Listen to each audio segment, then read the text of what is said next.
Hey there, everybody. Welcome to another conversation around creating your perfect work. Is that what we're talking about? Yeah, we're talking about creating your perfect work. My name is Renessa Boley Layne, and if you know me, then you know that I am all about how to help you discover, design, and get highly paid to do work you love. Whether that means radically changing careers, launching a business, or bringing a big idea to life. And so I am super honored and excited to be sharing the platform with an amazing guest today. Madeline is a human resources leader in the technology industry, and she has an expertise building lots of dynamic, purpose-driven company cultures and helping people bring an element of passion and purpose and excitement, to their business. She's done lots of stuff in the human resources space, and she's currently a senior talent development lead for a company called Inspire, which is a Los Angeles-based clean energy company. Madeline's also the creator, and this is what's really, really cool and something we're going to dive into in our conversation, but she's also the creator of the Self-Made Millennial YouTube channel. And she's the author of A Fill-in-the-Blank Job Hunt, Essential Email Templates for Your Job Search. There's also something that she's really, really cool at, like she does this talk called Soul Search Before You Job Search, and we're going to talk about that as well. So that's all kind of the stuff that she's doing in the marketplace. Cool things about her is that she was actually named a top 50 person to follow on LinkedIn. And she's a top 10 YouTube channel for job seekers. Her work has been featured in Business Insider, Newsweek, Career Contessa, and all kinds of other good stuff. So at the end of the day, the woman is bad, right? And so we're blessed to have her share her insights with us. But that's the formal bio. Here's why I think that she's so cool, so impressive, and why I wanted to share her message with this audience. Like, this entire conversation is all around getting highly paid to do work you love, because I'm a big believer that dream job and broke, or dream business and broke, do not go together. And Madeline is such an incredible example. She epitomizes how to build that for yourself, and the strategies that she's going to share on this call are things that she's already doing in her own space. And she's a living breathing example of what it means to be a thought leader, and how being a thought leader can catapult what it is that you want to do, whether it's within the confines of a company or whether it's leading your own venture and stepping out and doing something in a much more entrepreneurial way. That's why the woman is bad. So in our conversation today, she's going to give us so many tips, tools, and whatnot that are going to really help you to set yourself up, especially as it relates to leveraging LinkedIn as a thought leader. So she's going to share things you haven't heard before, so not vanilla, so outside of the box. So get your pen and paper handy, because she's about to drop some golden nuggets. So welcome, Madeline. We're so excited to have you here. Thank you so much, Renessa. That was quite the intro. I really appreciate it, and I'm just so excited to be a part of this. Yeah, this is going to be so cool. So again, because the conversation is kind of centered around, kind of helping people to create their perfect work, I feel it's incumbent upon me to even ask you, how did you land in the space that you're in right now? Because you've got a few different portfolios going on in your work. So kind of tell us a little bit about how all that came to be. And then we're going to, dive into some of the content and all that you can share to help the folks that are listening in. Absolutely. So I got a psychology degree, and I was like, I don't know what I'm supposed to do with this. I love psychology, but what else is there out there? Mm-hmm. Everyone told me go clinical, become a psychologist. That's the obvious way, or become a therapist. And I was able to talk to a lot of people in a lot of different areas, in market research, in human capital consulting, in human resources. And I was able to find that human resources is absolutely where I found my passion. And it really is truly what I could talk about all day. Wow. And I do talk about it all day. Mm-hmm. I started, I was the head of HR at my previous company, and I was the one who was on the front lines, responding to every resume, really working behind the scenes with figuring out who's going to get what promotion. I had my hands in everything. And one thing I noticed is that there's a lot of secrets that go on, or not even secrets, but context that happens behind the scenes, that if only people knew how others were viewing their resumes, or viewing how that meeting went and what decisions are being made because of it, that you could make such incredible leaps and bounds in your career just by knowing that context. Mm-hmm. And so I thought I need to take this knowledge of being in human resources and use it to help people. So I just did what felt right at the time, Mm-hmm. which was I started responding to resumes and applications for jobs saying, here's why we didn't choose you. And here's some suggestions about how to improve. And that doesn't happen. No, it People were like, tell me why you didn't pick me. That's right. awesome. I thought I was like, I am so helpful to everyone. Everyone's going to love this. But I'll tell you, Renessa, they hated it. Oh, wow. They were so mean to me. There's a reason why you don't tell people why they were chosen, because most people don't want unsolicited feedback. Interesting. And I learned that the hard way. Wow. Yeah. And people are usually surprised when I say that, but now I know exactly why companies don't do it. And so I thought I must find a way to help people in another way. And so I started my YouTube channel, Self-Made Millennial. I started posting on LinkedIn. I started building this voice. And then eventually it really snowballed to be what I'm doing today, which is kind of this whole business behind helping people find the right career and build thought leadership on LinkedIn. Awesome. I am super surprised that people did not want to hear your feedback, because when I'm coaching folks and if they don't get a role, the first thing they're at, well, I'm going to send an email and ask why they didn't choose me, and they won't respond. Well, now we know why they won't respond. I think the key word that you said there is the people that you are coaching. Those are probably people who are especially like hungry for learning, Mm-hmm. but most people are actually not willing to coach. That's interesting. There's a couple points that I want to take from even just what you shared, because there are folks here that are listening in and they have an idea of something that they kind of might want to sort of do, don't really know how to go about it, kind of thing. And are there really legs around it and the whole nine? And what was really great is that in every way you're like, I just kind of did what felt right. I just kind of you took a baby step of some kind. Yes, the first one didn't really pan out because you got chewed out by folks who really didn't want that. But the point is, had you not done the first thing, you would have never thought about, okay, well, what's another way that I can help and support people? Because the end goal was, I want to help people get further along the path. And what are all the different ways that I can do that? And sometimes we get so paralyzed by wanting to figure out the perfect route or the perfect outcome that we don't just take a step forward, because even that first step that you took, while it didn't pan out, it now becomes fodder for the stories and the speaking that you tell right now that you get paid for. Like, you're getting paid for that story, even though you may not have gotten the benefit from it the first time. So I hope that folks heard that piece of advice, even though it was not what you were intending.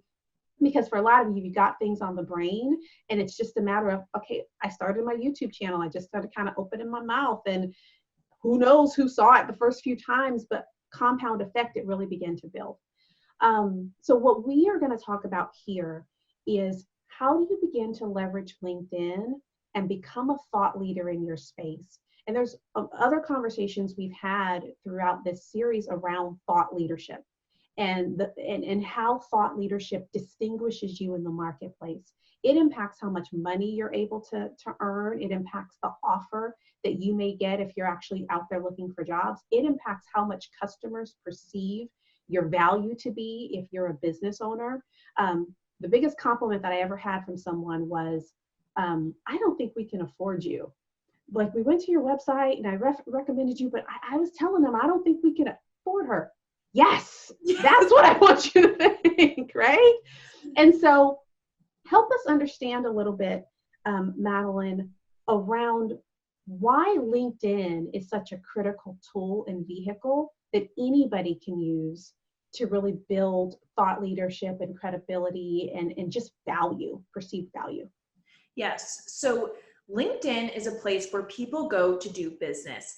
And currently, if you kind of study the different algorithms across different social media platforms, Gary Vaynerchuk said himself, my full focus is on LinkedIn right now because the organic reach is so insane. That's what he said. The organic reach is so insane. And because it is.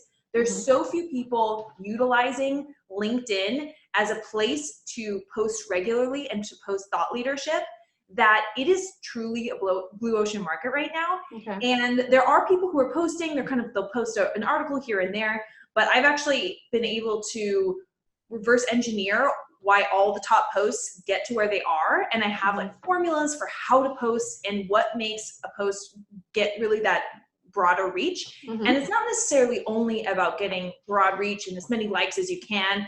It's more about being seen by the people who are going to invest in you, who are going to be your customers, who are going to be your advocates. And LinkedIn is the place to find them. Got it. What if, you know what, we'll come back to the content. We'll come back to the content. Because I want to break our conversation down into 3 components. The first is around visibility. Like, how do we begin to leverage LinkedIn so that people find us, right? It's always great if someone comes and knocking on your door, as opposed to you coming a cold calling and knocking on somebody else's door talking about, can you pay attention to me, right? So I want to talk a little bit about visibility. I want to talk about how to massively grow your connections and all of that. And I want to talk about engagement and why that's important. So let's think about visibility first.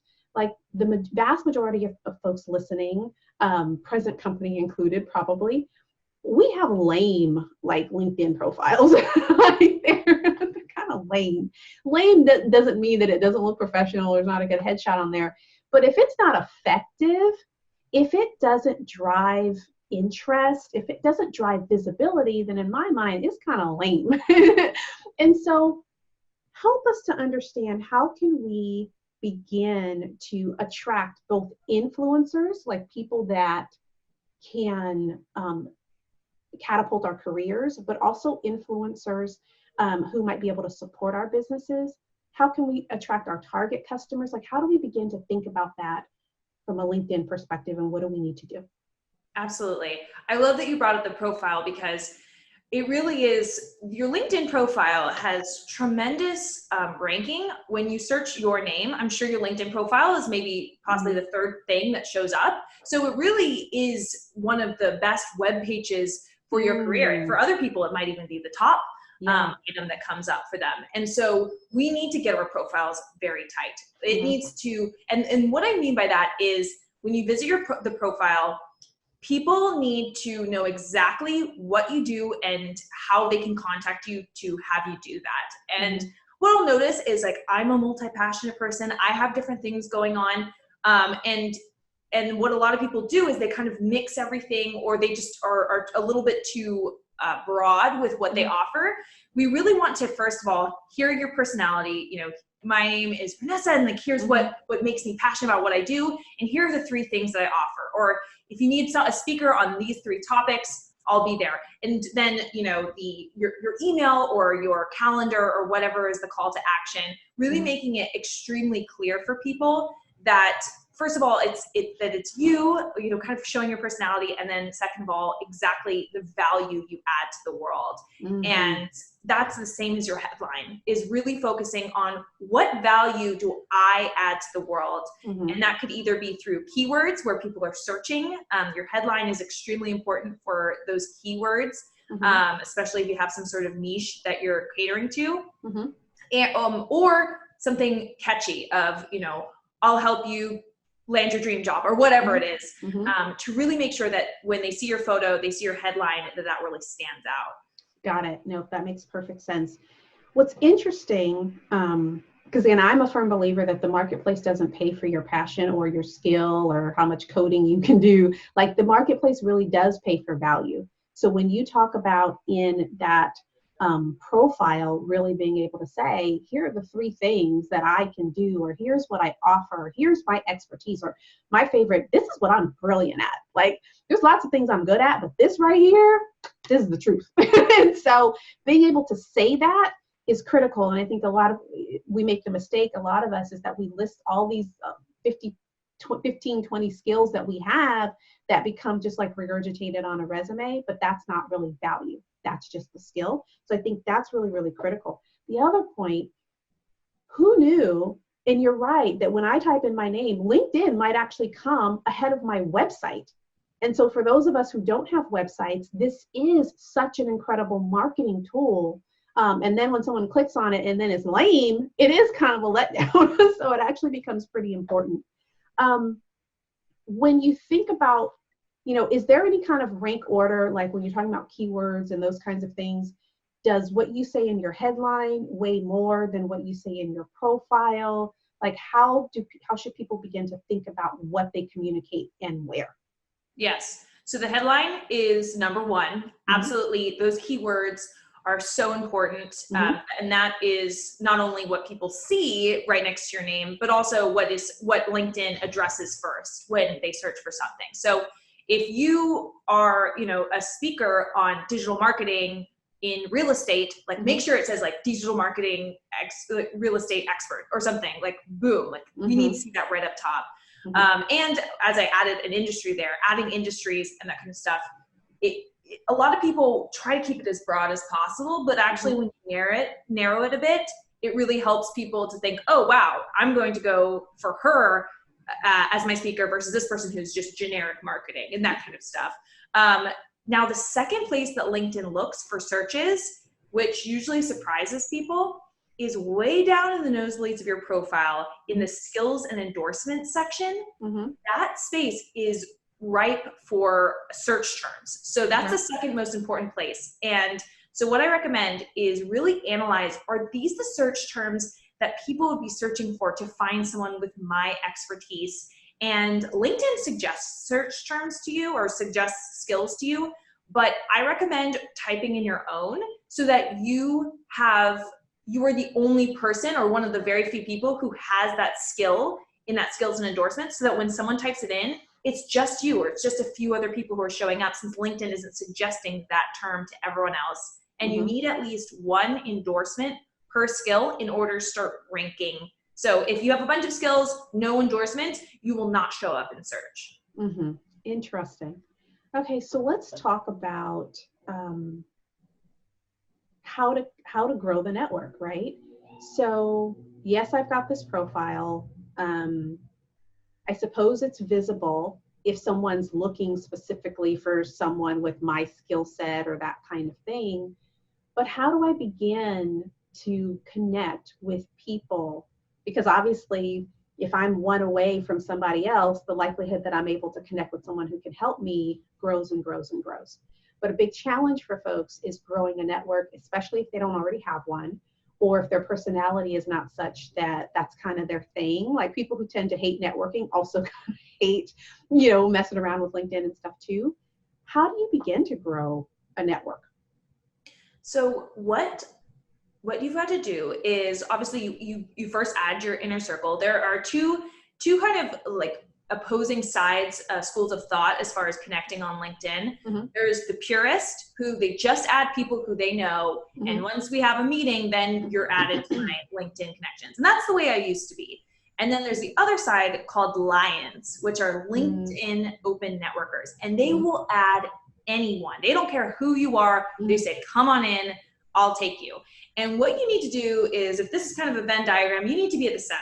You don't want to be someone who is not willing to meet new internet friends. And you also don't want to be someone who is just kind of having this network that's pretty much diluted of just people who don't necessarily value.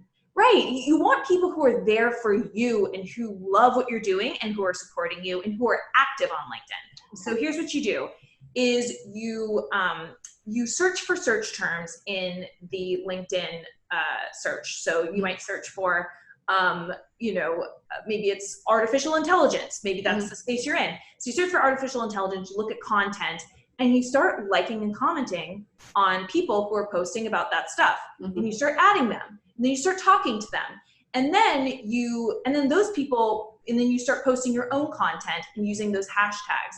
And then the people who are commenting on your content, you're then adding those people, because those are the people who you want to then keep in your network, because they're active, they're liking what you're doing. You're building your network this way. And it's amazing how it becomes this momentum of you admiring other people, giving them that kind of the validation and that conversation. and you're building your network in a very organic way, where people are absolutely joining your network because they like you.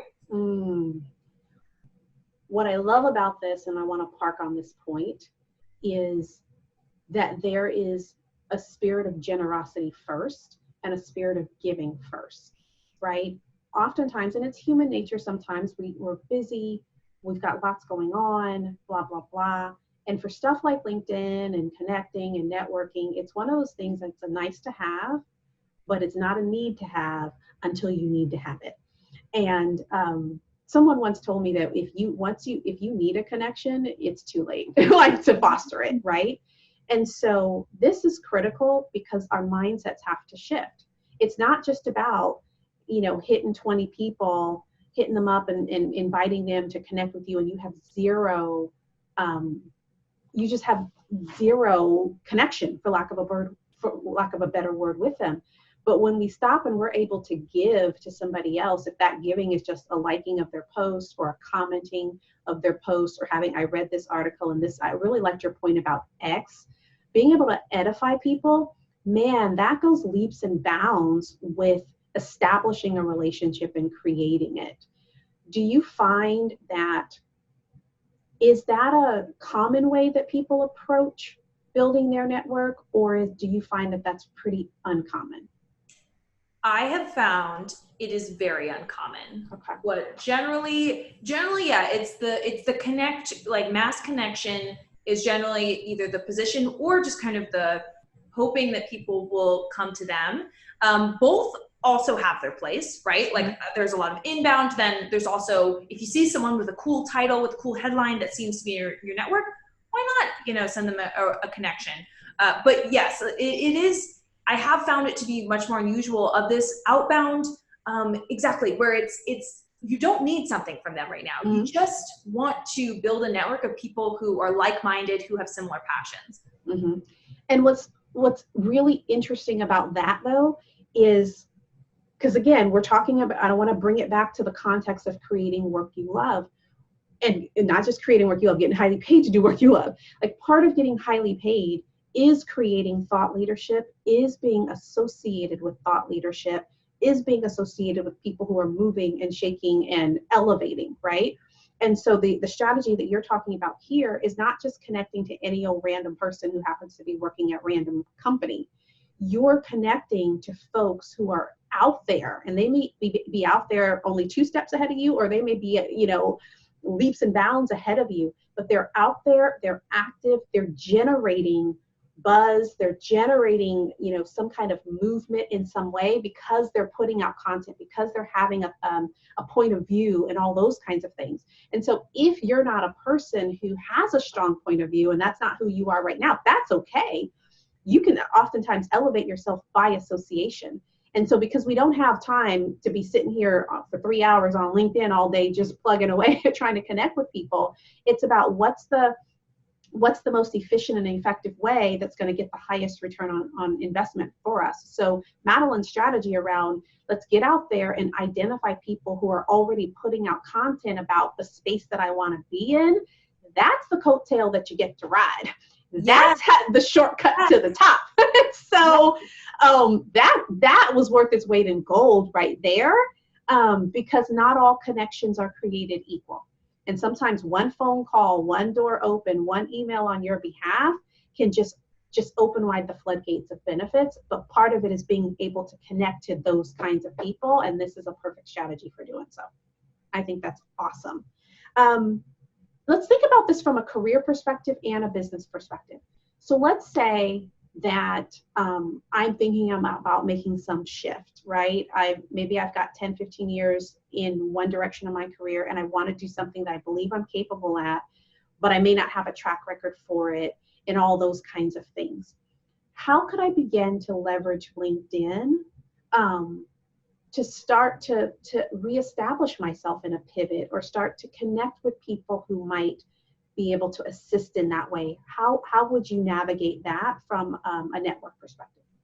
Yes. So one thing that I've noticed with a lot of people who are starting to make a career pivot is they'll hold tightly onto the identity that they had before. And so let's say they were a journalist before, and now they want to be a UX designer. They'll still kind of hold on to all of these, accolades.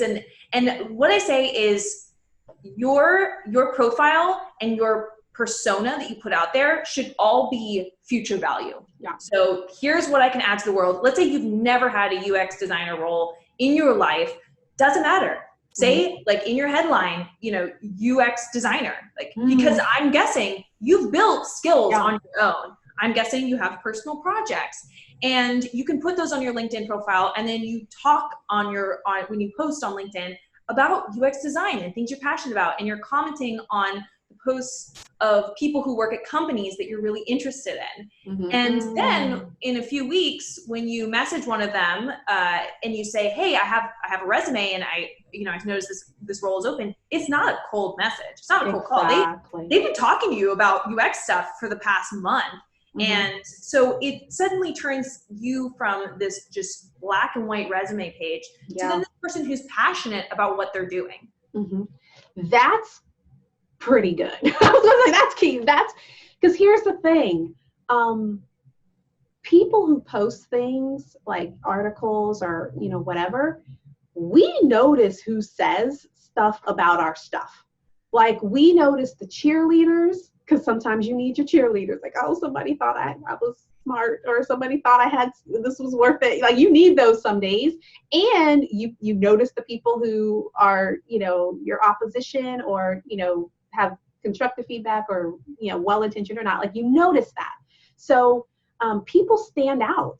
And so if you are looking to get into a certain company, and if there's someone like a Madeline who is putting stuff out there and doing this and that, like get connected to that person through their thought leadership, comment on their articles, this or that or the other, because 9 times out of 10, they probably have a fair amount of influence within their organization, even if it's outside of the function or the role that you're looking, to step your foot into. And so their endorsement, their recommendation, them opening the door to the hiring manager or to the recruiter or whatever is leaps and bounds. And so that's brilliant. Like that's worth its weight in gold right there, because we can all do that. We can all put in, Facebook or Google or PayPal or some company we may want to work for and figure out who the thought leaders are in that space and start to connect to those people through the goodness and generosity of what they're already doing. That's good.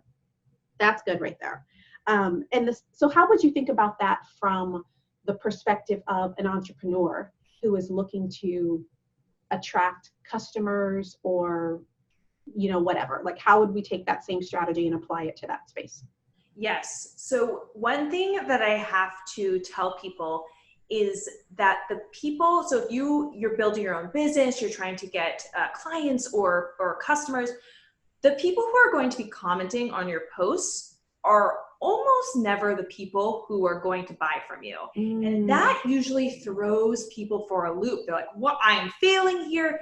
It's actually the wallflowers of LinkedIn who notice for example, you might post something on LinkedIn. I might be like, yes, Renessa, I'm so excited. I might not be the person who is your target audience. That's right. But my audience is probably very interested in the things you do. And so we all need people in our network who are these cheerleaders, who are these people who are, a little bit more active on LinkedIn.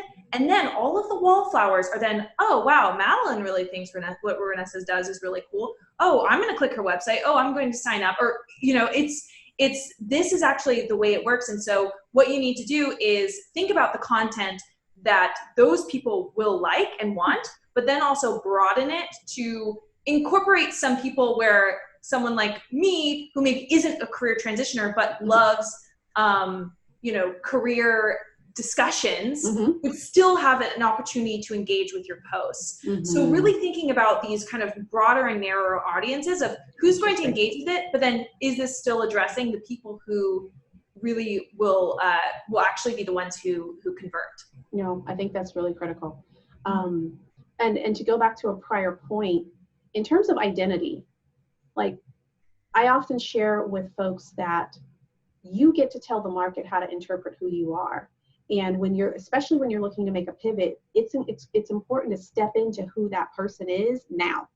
Like you're not about who you were before. You're about who you want the market to see you as now. You're about the job that you want to attract. You're about the customers that you want to be a part of. And so everything that you say and how you represent yourself has to be future paced. Even if you don't feel confident, even if you've got the imposter syndrome, even if you got all of that, you got to step up and you got to be that person, because then when people see you, they're always looking for, what's this person's point of view? What are they about? Who are they about?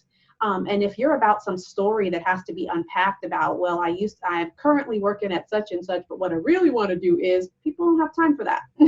They've got to see you for who you want to be seen as and for what you want to be hired for right then and there. So your profile and all that's got to be open to that. The other thing, when people are thinking about career shifting, and let's say they're in the middle of a role, so maybe they could be, between jobs or between careers, maybe laid off or something like that, or they simply may be wanting to make a shift. Do you say that you're seeking opportunities on your profile? Do you not say that? Like, is it considered attractive, or is it considered like, okay, this person's a loser, they're looking for a job? Like, how should they think about what they put on their profile around the opportunities they want? Yes, I have looked deeply into this because this is a very important question. And I, as someone who was the one who was reaching out to candidates, hey, would you like this job? And also I think a 2015 LinkedIn study showed that about 80% of LinkedIn users were open to opportunities at any given time. Obviously, you're open to certain opportunities, you're not open to anything.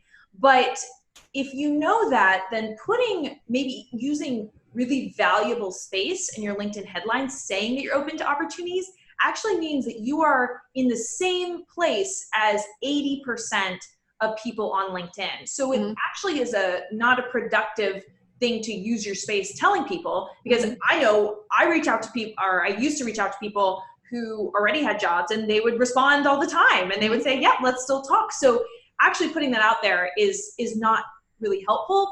And unfortunately, there is typically a little bit of a stigma. Because people interpret, this person is in less demand than someone who that doesn't need to put that out there, that they just have opportunities coming to them, or they already have an opportunity, but they can entertain another one. So it's this kind of sad psychology that goes on, but I don't think to kind of perceive yourself as being in demand, people will still reach out to you for opportunities. Or if you reach out to them, they will still, they don't need to see open to think that this is the right next step. Yeah. So the bottom line is that how you market to the marketplace should show and demonstrate that you are top of your game, whatever it is that you're doing. And it's kind of like wanting the most, if you're the hottest girl at the restaurant or at the bar or whatever, then everybody wants the one that looks amazing and confident and this and that and the other, whether she's available or not available. And so when it comes to how we market to the marketplace, it's important that we market ourselves as if we're going somewhere, as if we're about something, as if we have a point of view, as if we have a spirit of excellence and distinction in what it is that we're doing, whether it's career, business, internally focused or externally focused. So that makes total sense. Right. Well, you also talked about value earlier, and saying I want a new job is saying what I want. I'm not saying what value I add to you. So I just want to kind of put that also, that bow on top of, like, when people write that, they're thinking about themselves. They're not thinking about how can I make sure that they know what I can add to them. That makes perfect sense. From an engagement standpoint, so I've got this, I've worked on my profile. I really represent who I want to be in the marketplace. I'm, making some of these connections to grow my network organically and leading with the spirit of generosity so that I am connecting to people of influence, and I'm connecting to ideal customers or people who are connected to my ideal customers. Now, how do you start to increase engagement? because there are times where, like, years back in LinkedIn when they first started doing Medium or whatever it was, I would, write an article, and I'm thinking this is some great thought leadership stuff here. This is awesome. And then you get like 17 views or, 17 likes, or which for the amount of effort that you put into that was definitely not a return on investment of any kind. And so if we're thinking about driving content and all of that kind of stuff, how do we help people to engage with us with whatever it is that we're doing or posting or whatever? Yes. So when you're posting on LinkedIn, it's really important that you do not use external links. Mm-hmm. So LinkedIn will punish you if you post a link from a different website. The reason being is they do not want you to click off of LinkedIn and go somewhere else. So they suppress those posts. Mm-hmm. So the first thing that, normally what people do when they start posting on LinkedIn, they'll just think, oh, here's a great Forbes article. I'm going to post this. People are going to love it. I think people do like it, but LinkedIn is suppressing it. Also, the posts that get the most engagement are ones that we get to see your personality. We get to see a perspective that you put out there. And by you sharing your perspective, then people begin to share their own perspectives. And that's the goal. Like, I always measure the success of my posts on LinkedIn by the number of comments I get, because that shows true engagement. That shows that the post is no longer about me. This post is about the community.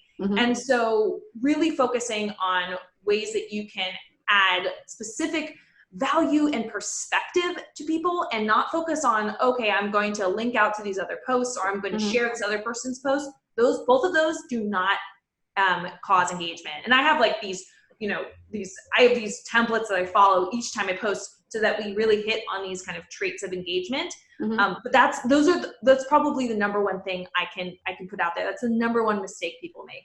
Got it. So what if, because some people are really great content generators. That's a gifting for them, right? Not everybody is that way. I might be a really great technical person, but it doesn't mean that I can sit around and just come up with this idea, put it out there, and have an opinion on, like. So for the average person who may want to do all the things that we're talking about because they understand the importance in their career or their business, how can someone for whom that's not their gift actually kind of get in this game and start to add value for themselves?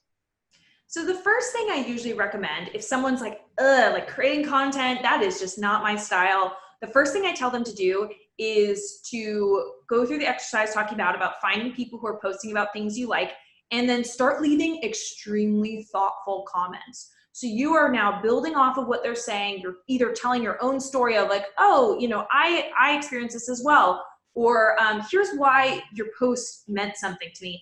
And that starts to get you really into the conversation. Sometimes what you'll notice is that you might tell a story in that post, and maybe it'll get a few likes, and you're like, oh, people actually liked this story, and you can turn that into your own post. So you're using inspiration from these other people's posts to then create your own content. And even if your entire strategy, at least for the first few months, is purely just having these really amazing comments, you'd be so surprised at how many people message me on LinkedIn. I ask them how they found me, what drew them to connect. A lot of them they just said, I really liked your thoughtful comments on these people's posts. I've been seeing your comments everywhere. And so that's actually a massive part of my strategy, is not necessarily me just creating content, but me feeding other people's content and people being like, wow, that was insightful. Interesting. From a LinkedIn perspective, let's say you posted some really interesting thought that, got a lot of engagement or whatnot. How could someone else poach that, for lack of a better word? I'm thinking more like a hack. How could someone take advantage of your comment and leverage it in a way? So yeah, they comment on it, or they give their thought leaders, their perspective on what you're saying. But are there ways for them to then kind of almost poach that idea? And that sounds bad. I don't want to use it that way. Is it some way that they can leverage something that you've done, and it becomes almost a promotion of you and your thought leadership because it originated with you, but it also allows them to almost piggyback on it in some way for their own audiences. Like, I hope the question is making sense. But I'm thinking about it from the perspective of people who may not always have their own original kind of thought leadership. Right. Are you saying maybe say, there's a post that Renessa did on this, and and then you kind of like incorporate like you into my post, and I talk kind of like, like how Twitter, someone can do a tweet and then you can retweet what that person had originally posted, and so it's now on your profile or whatever, and it's going to your audience, but it's a retweet of what someone else has already said to continue that conversation, right? And so in some ways, that retweet is benefiting from whatever engagement was going on in the original post. Is there something similar that happens in LinkedIn, or is that not possible?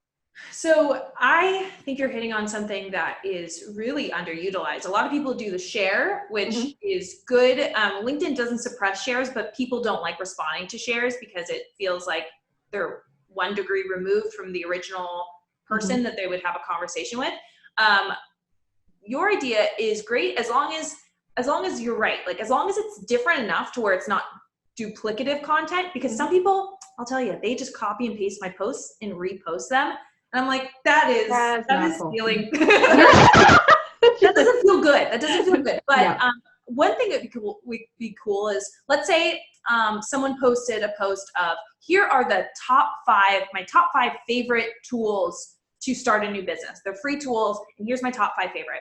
Maybe I might then do a post saying, I just looked at, Renessa's top 5 tools, and you can check out her post. I'll link it in the comments. And now I'm going to tell you my top 5 tools. And then maybe there are 5 different tools. And so I'm kind of riffing off of your format, and probably by me saying, hey, I thought her post was great, and I'm also going to link it in the comments, you're probably going to come in and comment and say, wow, thanks so much for, pepping me up and sending more people to my profile. And then I then get your engagement and your audience commenting on my post. So actually, I think that this approach that you're talking about is pretty brilliant. Oh, she thought I was brilliant, y'all. But no, I bring that up because a lot of times we can get so bogged down on how much work and effort that it takes to organically grow in this way. And so lots of times it's just about giving ourselves permission to actually get interested and be willing to engage in topics and people and things that we're actually naturally interested in, as opposed to kind of being forced and, this or that or the other. But there are people who are out there and they're putting great stuff in the atmosphere. And to use Madeline's term, being able to riff off someone else for stuff that you already really appreciate, really admire, really think highly of, or if you're going to be the contrarian and you think this stuff sucks, you get to say that as well, because sometimes controversy, creates attention as well, and there's nothing wrong with that. But those are ways that you're then able to then be positioned as someone who has a point of view as well. And that's value to the marketplace, and that's what the market is looking for. So this is not an easy strategy. This is not a, kind of get rich quick overnight, or, get hired without doing any work kind of thing. But if it's done well, it can totally catapult you in a way that just is a game changer, especially when it comes to you doing the work you truly want to do, and, getting highly paid to do that. So as we start to wrap up this conversation, do you have any advice for how people can kind of pace themselves through this, right? Because folks that are listening can probably nod their head and be like, yeah, I could see how that totally makes sense. Where am I going to find that in my life in terms of time or whatever to do something that on the surface is important, but clearly not urgent? And then when it becomes urgent, it's actually a little too late. So do you, would you suggest people give themselves a goal, a weekly goal around, 5 engagements or this or that, something that becomes manageable, that the compound effect, like even over a month or 2 months or 3 months or 6 months, can really make a huge difference in their visibility, in the growth of their network, and in the level of engagement to the influencers who can move the dial for them. Yes.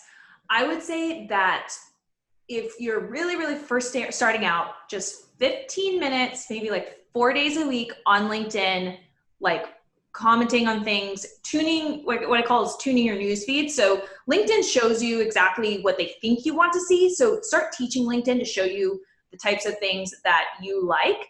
So spending at least 15 minutes every day, maybe you're not even posting it. Maybe you're just commenting, maybe you're adding some people, and you're adding people who are liking your comments. People are liking your comments, then maybe add those people because they seem to like you. And then once you've done that for a few weeks, I would say start diving into posting. And my recommendation is to post at least 3 times a week, which can feel like a lot to people. Sometimes you can start at 2. And then for every post you do, comment on 4 things. So do this 4-to-1 ratio, and then you'll start to build this network. You'll be putting out content. You'll be commenting a lot more than you're posting. So then you're feeding your network. You're encouraging them while still also putting something out where they can then build a bond with you. Got it. Got it. So then let's start to just kind of break this down as with an example so people can figure out how to apply this. So let's say, I'm in my career doing whatever. I'm in HR or something like that. And I want to move into a D&I space, diversity and inclusion. And so if I'm going to leverage this thought leadership strategy that Madeline's talking about, then I would go and start looking for who are some of the thought leaders in the diversity and inclusion space. Now, if I'm trying to target a particular company, so I might be able to, I could do it 2 ways. I could target thought leaders in D&I who are already out there putting content or posting or speaking or doing different things, and I can start commenting on what they're doing. Or if there's a particular company I'm trying to get into, I could start doing searches for that company, figuring out who those thought leaders are independent of their function, and start commenting and posting and building a relationship with those folks, because those are people that I could potentially reach out to if I need a recommendation inside the company. So there's a couple of different ways that I can do that. However, I want to make sure that when those people come back to me, because sometimes you look for folks who have commented on your stuff, you go to their profile or you look to see what they're about. Your stuff needs to be tight. Like, you need to show up. If you're looking to get into a D&I space and you're perhaps not there yet, then whatever your profile is needs to be D&I friendly. Like, it needs to be moving you into that space so that if one of those thought leaders comes and clicks on your profile, then they see why you're relevant to them. And so, because people, if we're going to put our endorsement in front of you and those kinds of things, people don't want to get embarrassed, and they don't want to show up bad by recommending someone who doesn't show up well. So how we look and how we present ourselves digitally and otherwise becomes really, really critical. And then as you have thought leadership, there's ways that you can begin to post and add value in that way. Did I capture it? Pretty? Yeah. Yay, I got it. So as we prepare to close out, Madeline has been fantastic, and thank you for being so open and so generous around your content. And one other thing that I'll add before we close out. I would encourage folks to make themselves available, or you tell me. Now you're the expert here, so I want to ask you. Obviously, you don't necessarily want to have to give people your cell phone and this and that and the other, but I noticed that for some people, they can be so very closed and guarded, like you have to jump through hurdles to connect with them. And that's okay. Everyone's entitled. But from a thought leadership perspective, from a growing of your network, that kind of thing, what do you recommend? What posture should we take around our openness to connect with people? Like, I don't necessarily have to be a lion that connects with everybody and anybody, but having an email or having something where people can actually reach you as opposed to feeling like it's the Iron Curtain. Do you have a perspective on that as it relates to being able to elevate yourself in the market? Absolutely. Your LinkedIn profile should truly feel like a public website.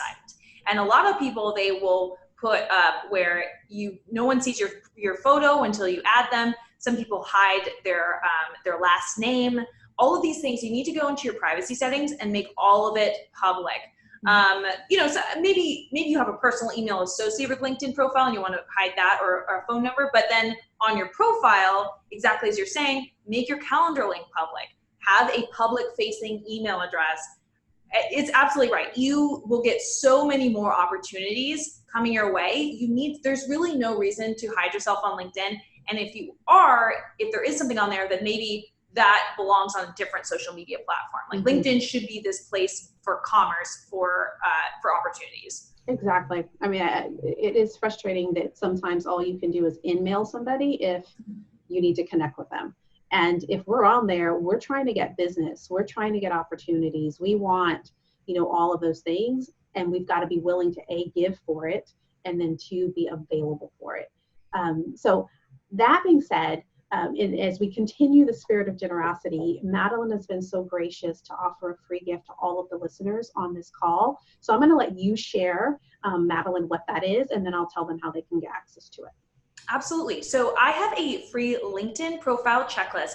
I pull this thing out every 6 months when I'm revamping my profile. You should really be revisiting your profile. It's not something you do once and you're done. You should always be rethinking about it depending on what your goals are for each quarter or biannually. So I'm going to send that profile over to you all to download for free. I also have a course, LinkedIn for Thought Leaders. If you liked this content, if you want to escalate the number of followers and the number of people and inbound and building this really incredible engaged audience that wants to buy from you, that wants to hire you, I do have a course that tells A to Z, like the nuts and bolts, and gets amazing results. Enrollment isn't open now, but I can share the link if you guys want to get on the wait list. Yes. I will. All you have to do is is click on the link that's associated with this video interview, and you'll get into Madeline's world. She'll send you everything that you need. She's certainly one to follow. I wanted her specifically on this show because, one, there's so much that I wanted to learn from you. Specifically, I was like, when I talked about Layne profiles, I'm like, my profile is Layne, y'all. And so what better way is to bring the person who, knows what they're talking about so that you can learn and increase that thought leadership even more. But I know for me, LinkedIn is such an underutilized resource for me. And in the past, I'd always had the perspective, well, if I wasn't looking for something, then, I'm in business. This doesn't really have anything to do with me. And it's just a huge missed opportunity. So I'm super excited about applying what you've said and investing more in what you do. Because again, when you need the opportunity, it's too late to go start trying to drum it up. And so, I'm so glad that you were here. I think people have been really, really inspired by what you said. And take the action, like even just the little bits. But there's some of you that you have messages out there that the world needs to hear. You have expertise that companies need to pay a nice little chunk of change for, but they've got to find you, and they've got to then see you and believe that you've got something of value to offer. They're not going to dig for it. And so my hope is that this gives you actionable tips to be able to step up in that space, because I believe you can you can create work you love, and I believe that you can get highly paid, and I believe that we do not have to settle for one without the other. And so this is a great tool and vehicle to be able to merge those two worlds. So with that, we're just going to say bye-bye and wish you all well, and we'll see you guys on the other side. Bye-bye.